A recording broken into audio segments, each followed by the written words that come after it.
बाद में धीरे धीरे एक नहीं बल्कि एवं सप्ति दिनेश्चेबे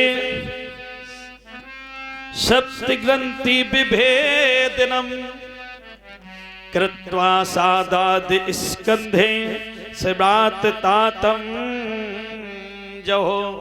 आज वही इस प्रकार सातों गांठों को फोड़ करके उसका उद्धार होता है, यानी 12 स्कंधों को सुनने से पवित्रमयी होकर प्रेत योनि से मुक्त हो गया। बोलिए गोविंद भगवान की जय। आज इस प्रकार बड़े मन से कथा को श्रवण किया। सातों गांठें फूटी। 7 दिन की कथा जब संपूर्ण हुई, सातों गांठें फूटने के बाद में वो प्रेत योनि से भगवत धाम को प्राप्त हो जाता है। बोलिए गोविंद भगवान की। तो जब प्राप्त हुआ वहां पर और भी भक्त बैठे हुए थे, जैसे हमारे परिश्र महाराज नवलदे मैया बैठे हैं। अच्छा एक बात है, हमारे परिश्र महाराज में और नवलदे मैया में बड़ा प्रेम है, ये तो कहेंगे। हाँ है? एकदम ऐसे मान लो जोड़ी जैसे भोले बाबा और पार्वती। अब जाना कहियो कि भोले बाबा गांजा भांग पियते का परिचय दे पियते हैं, सोनाए पियते हैं। हाँ ऐसे मान लो। हमारी नवलदे मैया तो एकदम सीधी है, जलेबी की तरह है। बोलिए गोविंद भगवान की। आज यानी उद्धार हुआ। इसी प्रकार और भी भक्त बैठे हुए थे, उसमें सिर्फ उद्धार हुआ तो किसका हुआ? धुंधकारी का। जब धुंधकारी का हुआ और भी बैठे थे कथा सुनने के लिए, वो कहने लगे हे महाराज गलत बात। क्यों? इससे बड़ा मोक्षताप हुआ। क्यों? क्योंकि आपने अपने भैया का उद्धार कर दिया, लेकिन हम लोगों का उद्धार क्यों नहीं हुआ? कहा इसमें मोक्षताप कुछ नहीं हुआ, इसमें मोक्षताप कुछ नहीं हुआ। ये कथा ऐसी है, जो व्यक्ति जिस भाव से जिस मन से श्रवण करता है, ये कथा उनका वैसा ही कल्याण करती है। आज बताया, कहने लगे अगर तुम लोग भी उद्धार करना चाहते हो तो इस कथा को प्रेम भाव पूर्वक कथा को श्रवण करो तो आपका भी उद्धार हो जाएगा। और ये भी बात सत्य है, ये कथा ऐसी वैसी नहीं है, जो जिस भाव से आता है ये कथा उनका वैसा ही कल्याण करती है। बोलिए गोविंद भगवान की। तो कहने लगे ठीक है। तो वहां पर 88,000 ऋषियों ने सूत जी महाराज से एक नहीं बल्कि यहां पर सज्जनों 6 प्रश्न किए हैं। 6 प्रश्न कौन से मालूम है? 6 प्रश्न ऐसे किए कि इन्हीं 6 प्रश्नों के द्वारा आपके यहाँ 7 दिन की कथा हो, चाहे 11 दिन की कथा हो, चाहे 21 दिन की हो, चाहे 51 दिन की हो, लेकिन इन्हीं 6 प्रश्नों का ही श्लोक चलेगा। क्योंकि कथा अथा है, कथा का किसी ने पार नहीं पा पाया। कथा में जितने घुसते रहो परिश्र महाराज मेरी माँ, उतना ही आनंद आता है, उतना ही आनंद आता है। और कथा वही होती है जिसमें गाना बजाना कम हो और समझाना ज्यादा हो।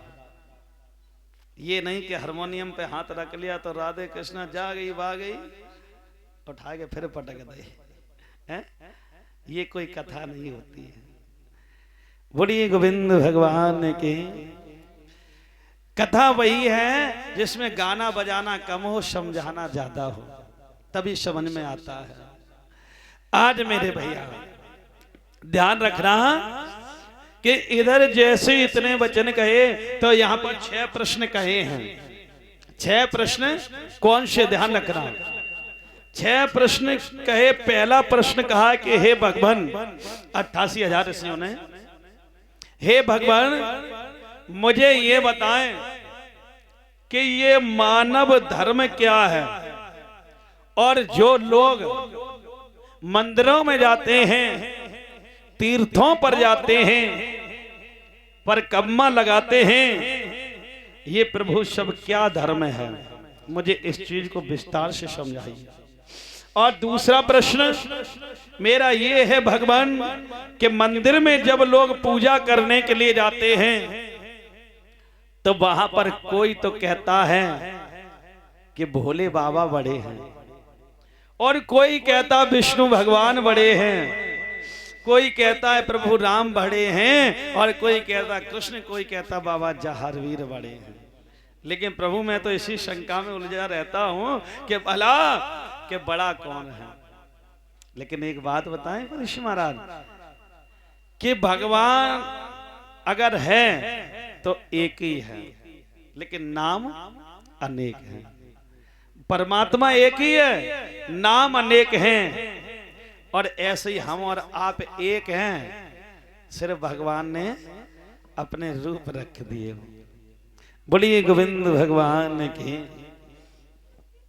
तो कहा कि दूसरा प्रश्न यही है कि कोई तो कहता भोले बाबा बड़े, कोई कहता विष्णु भगवान बड़े, मुझे ये बता दें तो मेरी शंका दूर हो जाए। और हे प्रभु तीसरा प्रश्न ये है कि ये जो वेद है, इसमें वेद में परमात्मा माने जाते हैं, और इसको अजन्मा कहा जाता है। और फिर मुझे ये बताएं जो कभी जन्म ही नहीं लेते, ये भला राम और कृष्ण कैसे कहलाए? जिन्होंने जन्म ही नहीं लिया तो ये राम और कृष्ण कैसे कहलाए? ये सब कथाएं इसी में आएंगी अभी कि कैसे राम आए, कैसे भगवान के नैया आए, क्यों परिक्रमा लगाया जाता है, सब चीज ये इसी में आएंगी। और चौथा प्रश्न प्रभु ये है कि संसार में भगवान कैसे कहलाए? मैंने सुना है कि भगवान ने 24 अवतार धारण किए हैं।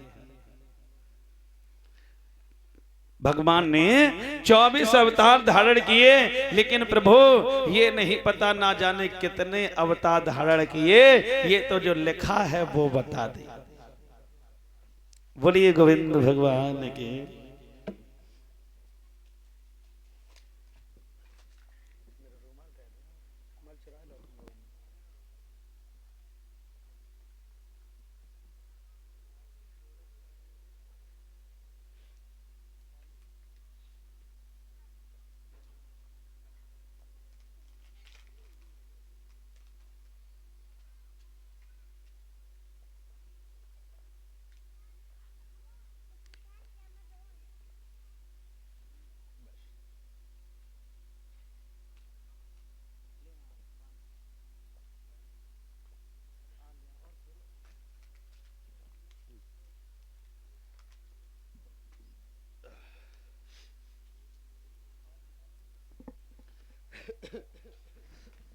बोलिए गोविंद भगवान की। तो चौथा प्रश्न कर दिया कि प्रभु मुझे ये बताएं कि ये राम और कृष्ण कहलाए कैसे, और ये भगवान ने 24 अवतार धारण किए, लेकिन ना जाने प्रभु ने कितने अवतार धारण किए हों।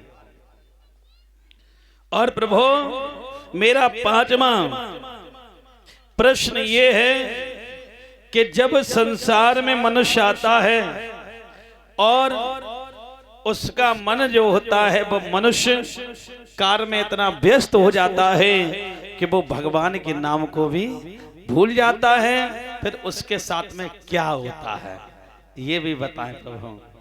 और प्रभु छठवां प्रश्न हमारा ये है कि भगवान ने अवतार लिया और उस समय धर्म की स्थापना की, और जब भगवान इस संसार को छोड़ करके गए हैं तो भला